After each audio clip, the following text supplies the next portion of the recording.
Okay. So that said, we started this part of the conversation talking about what culture Yeah. is, and you made a great point. It's a point that I make a lot about leadership and culture, which is that it's one of these words that gets thrown around so much. It doesn't have much rigor in terms of its definition. Okay, so culture is just basically how we behave in groups. It's our norms. It's kind Mm-hmm. of what informs our actions and our behaviors.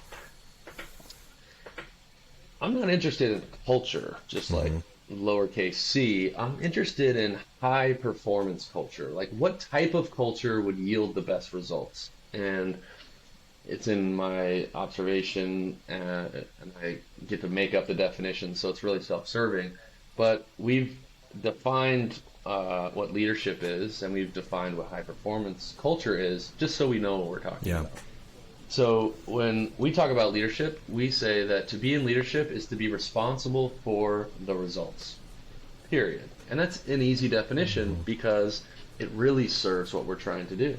You don't need to be of a certain age, you don't need to have a certain job title, you don't need to have a certain level of expertise to be in leadership. It just means you are vulnerably going to say, I am responsible for the outcomes. When the outcomes are good, leadership is easy. You actually don't really need a lot of leadership. When the outcomes are bad, the people willing to say that that's all me is pretty low, Mm-hmm. right? So that's leadership on an individual basis, but it's sort of our view that high performance culture is the highest expression of leadership. It's the most effective form of leadership in a group because it is completely sustainable. There is no need for someone at the top to crack the whip, so to speak. The action inside of the system is not driven by the top Mm. down. And there's lots of great reasons for that. Um, there is generally less ownership in the system if only one person has ownership, right? Right. If you have a team of 30 people and they are all in leadership, then there is an increase of ownership and responsibility across the Mm-hmm. board. Okay, and so um, also top-down leadership requires calories and time and energy that is Yeah. finite, right?